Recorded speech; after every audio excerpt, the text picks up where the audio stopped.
Hello everyone, my name is Anuj. I'm a second year MBBS student at Government Medical College Nagpur. And as you know, in first year MBBS, we have got three subjects: anatomy, physiology, and biochemistry. And in that, I managed to receive a gold medal in anatomy as well as biochemistry. So through this video, I wish to impart whatever small lessons that I've learned while preparing, so that everybody can use them in the future while preparing for any sort of examinations. So let us directly come to the point. In any examination, we have two counterparts. Okay, we have theory part and we have MCQ parts. So let us first talk about the theory part. So in theory part, if we look at the paper, so in the paper we are going to write question and answers, right? So let's target that basic substance itself, like question and answers. So what I did while I was preparing for university was that, like a month or two before, I picked out the important questions list that is supplied to us by any seniors. You can find it of Maharashtra University down below in the description. From that important topic list, those are the questions which have appeared previously in the examination. So we are targeting two things over here. First of them is question and answer pattern, and second of them is the important questions which have been previously asked. So those were my primary targets, and those I think have always been. If you look before first year in 12th, 11th or any examination at all, those are the two things we used to target, and that remains the same in this point also. So here's the deal. I took the important topic PDF, and from that important topic PDF, what I did was that every single topic which was given, I used to write that topic in a question format and then write the answer as I were to write in the university examination paper itself. For example, the question is on, let's say, the cuboidal fossa. So in the cuboidal fossa, we can have different things like what are the boundaries, what are the structures in it, what is the roof, etc. You get the point. That was for anatomy, and I made sure in anatomy that I drew like as many diagrams as I possibly could. Even the diagrams which are not given in books, you can imagine and visualize. You can use an app called as website called as Biodigital Human. It has very beautiful representations of dissected bodies. So you can use that and derive with your own simplistic diagrams. The thing is, the more diagrams you draw in anatomy, basically, the better the chance is that the examiner will have like a point of view towards you, because everybody is going to write theory, okay? But instead of just keep completely writing the theory, make a beautiful diagram and then describe that diagram in as much detail as you possibly can. So that was one thing which I did about university, that diagrams for anatomy. And obviously I made the same copy for physiology also, but in physiology I made it a little bit different, since I had a little time to study physiology, and physiology was a bit difficult for me, as it is for most of people. For physiology, instead of making a question and answer book, I kind of made a chapter wise summary of Guyton. And like I always say, follow the standard books, and that's what I try to do most of the times. So in first year, I only use Guyton, no other book at all. I use GKPAL maybe for physiology practical purposes, but that's all. So what I did was that, let's say I'm reading something like cardiac physiology, right from electrical conduction in the heart to heart rate management to blood pressure management and so on and so forth. So what I did, instead of going through the important topics beforehand, what I did was that I wrote a summarized form of that book in my notebook and gave it the theme of Guyton key points or Guyton theme important points. So what I did in the end was that I used to revise that book 5 or 6 times before the examination each day. I have a 2 days holiday for physiology. I used to revise that book 5 or 6 times every single day for 2 days. So yeah, that was a big deal about it. Like if you have a copy which has the short summary of every single chapter, basically a notebook if you may, then it definitely becomes easier for you. So if you have like 2 months for the university examination, what I would like you to do is that you have already read the syllabus at least once, I hope.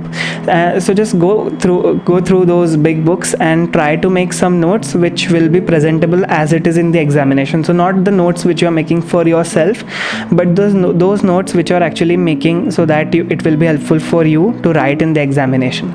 So that was the thing which I did for physiology. And in physiology, we have one more thing, that if we find that some books, some chapters are not given particularly well, definitely jump forward to different books. That applies to every single subject. For example, the practical part of anemias, it is not particularly given well in Guyton.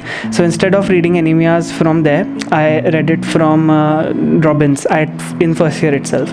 So this is something that we all can follow, that if one thing is not given in one book, please don't hesitate, shift to other book for that particular chapter. And third thing obviously was biochemistry. In biochemistry, again, I followed the question and answer copy rule, and I think this is the best method that you can apply to every single subject. That if you have a question and answer copy, that will not only help you clear your concept so you understand the things in a better way, it would also serve as your notebook, that is the book which has all your notes, and it will also serve as one of the best ways you can revise the entire syllabus in a very short amount of time, and keep in mind the things that you have to write down.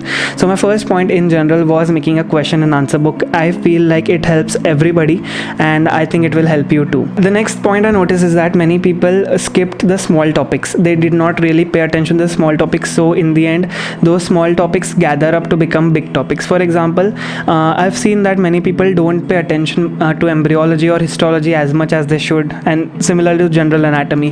When we look at anatomy, we think that okay, we have gross anatomy, embryo, histo, and all of that, but when we actually study, we devote 90% of our time to just studying gross anatomy. So if you don't know what is gross, it is just how the human body is present outside the microscopic world, whereas all the other things, embryology, histology, are the microscopic things. Most of them are. So what happens is that if in anatomy they are going to ask you a long question, let's say about the tongue, so in the long question of the tongue, what will happen is that you will not just be asked upon the structure, that is the gross, you will be asked upon some parts of the function, and more importantly you will be asked about the embryology and the histology. So what people do is people ignore the small topics, and I don't want you to ignore the small topics at all. I focused a lot on the small topics because imagine that you have a paper in which, let's say, you have 10 questions.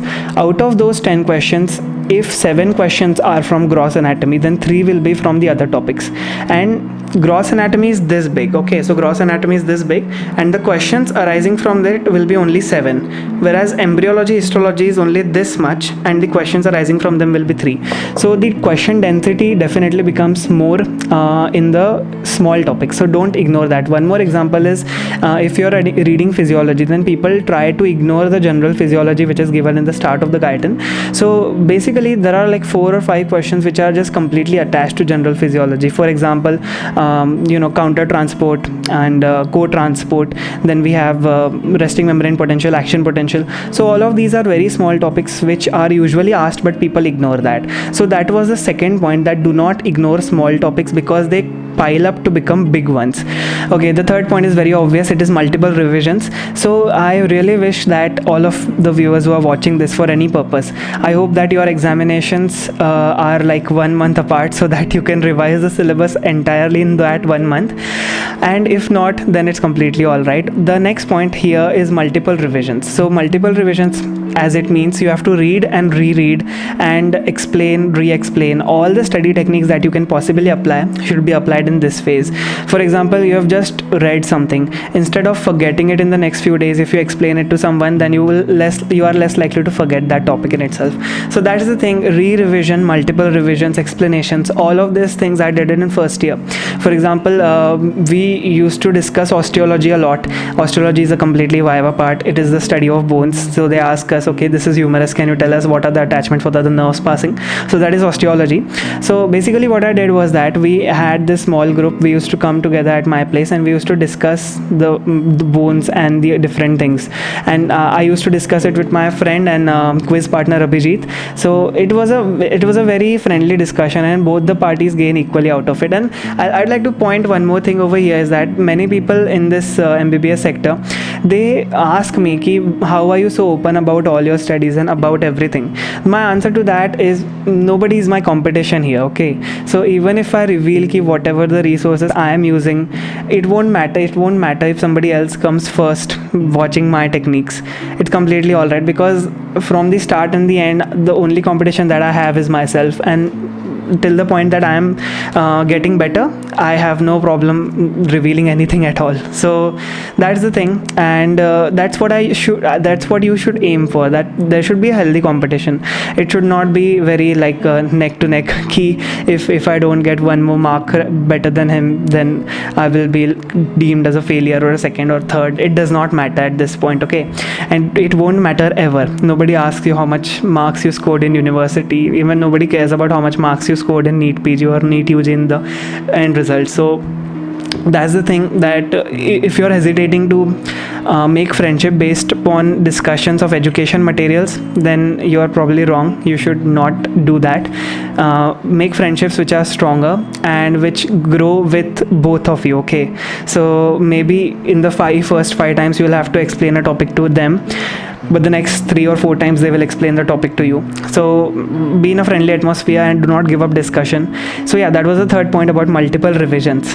Yeah, so like I talked about the important topics PDF, which you will find linked down below. One other important thing is previous year question papers. So what happened was that last year 2018, the anatomy paper 2, I think, or paper 1, I don't remember, it was a very similar copy of the last year paper. So can you imagine, like 2017 batch giving anatomy paper and very similar paper coming next year? Like the number and the topics which they made the paper on were exactly the same.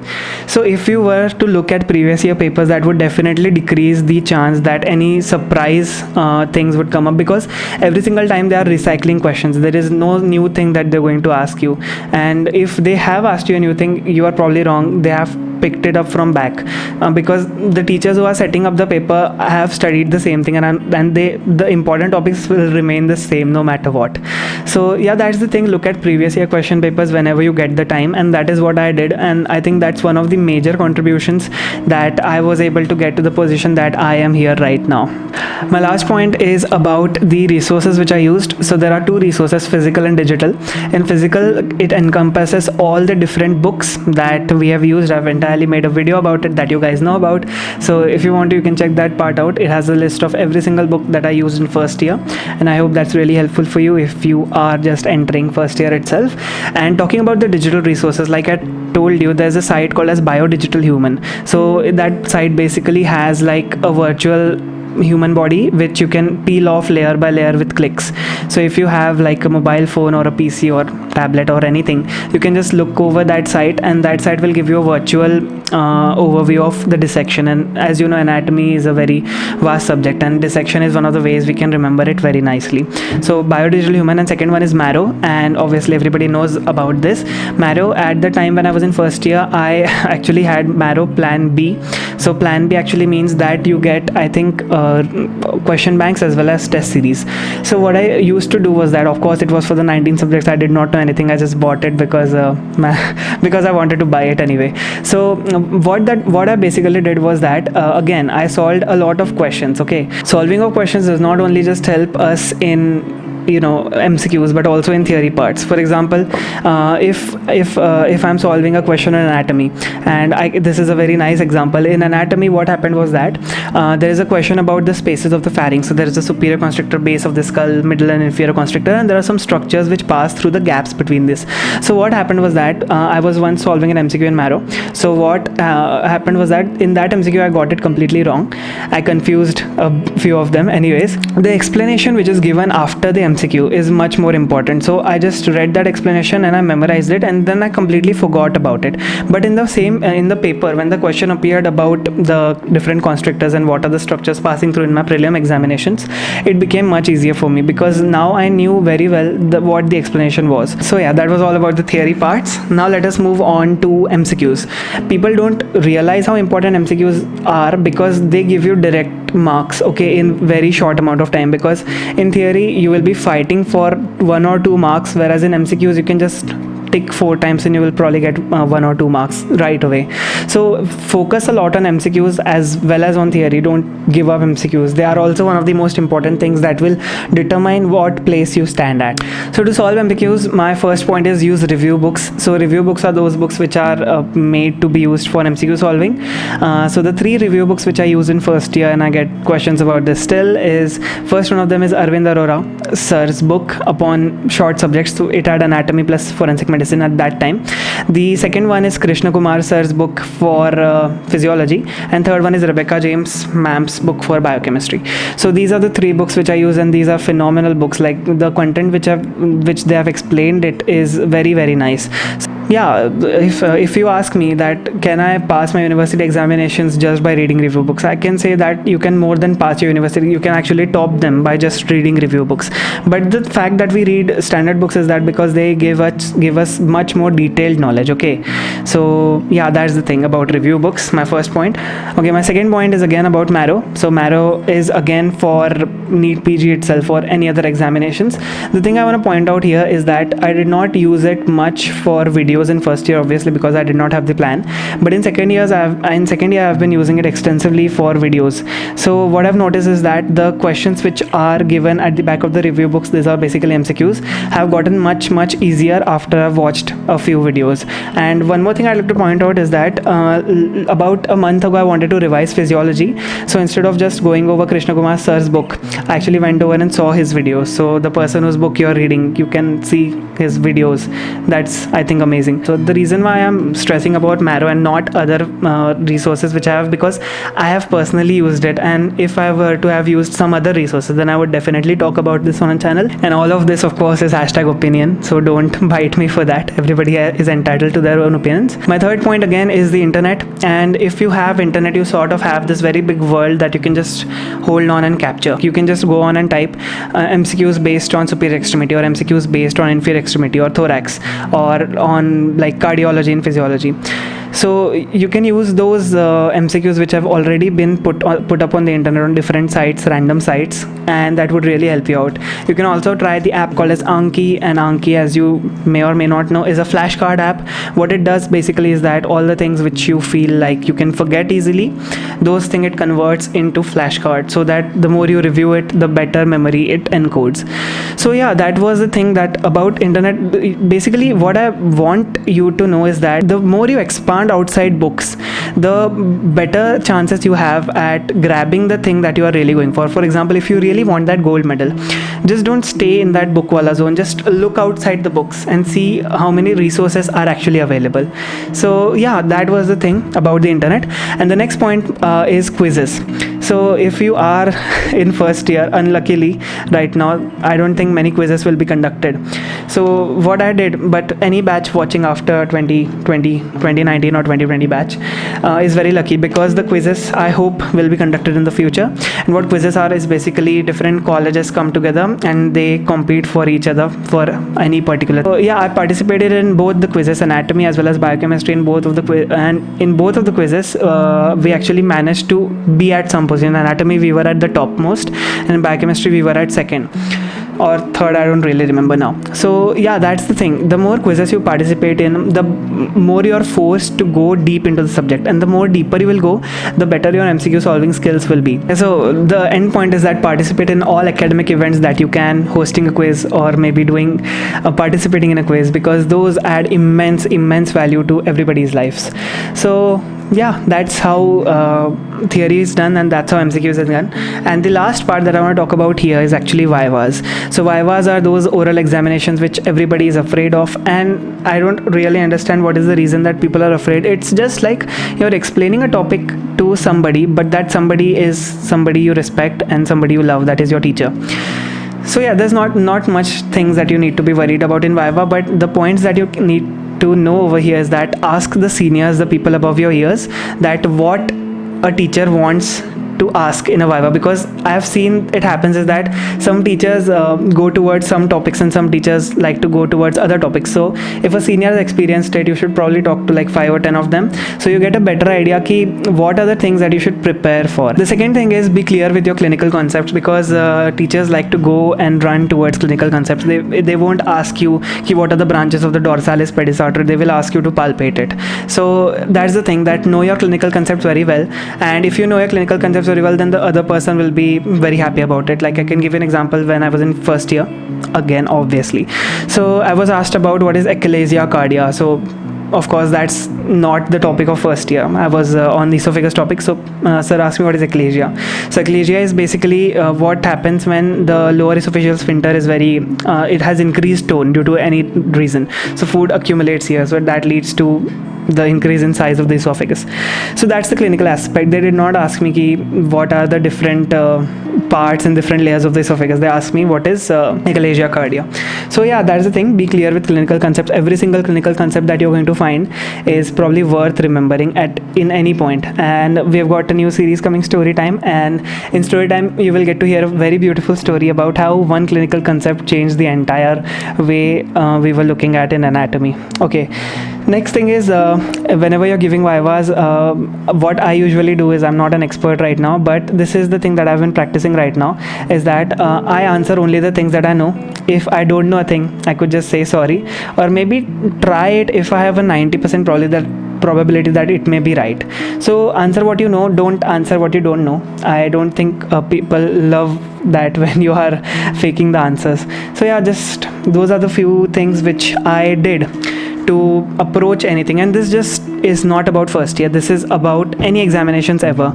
All the topics which I talked about, like question answer copying, paying attention to small topics, multiple revisions, previous year papers, discussion, marrow books, review books, internet quizzes, seniors, clear with clinical concepts, all of these topics are basically applying to every single year.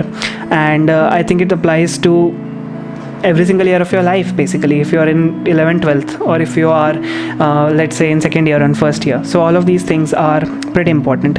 So yeah, that was all about how I did it and how you can easily do it. It's just a matter of hitting the right points at the right time and knowing the proper things. Of course, luck plays a very big important factor. If I hadn't studied something and that would have come to the examination, the gold would have just gone away running to somebody else. So that's the thing, luck also plays a very important part over here. Anyways, I hope you are studying, you are utilizing this quarantine time to do something better other than just binging dark completely for 3 days. So yeah, apart from that, until next time, I hope that you really liked this video. I hope that this video added some tiny amount of value to your life. If it did, please give this a huge thumbs up for this tiny amount of value that it added, and that gives me a lot of motivation to keep these videos coming up. As you know, these are the part of my time, effort and energy too. And please kindly subscribe to my channel. It would mean a lot if you would do so, and definitely make up for all the hardships that it takes to make a video and put on YouTube. Anyways, thank you so much for watching. Until next time, stay safe, stay healthy, and stay happy. I will see you soon.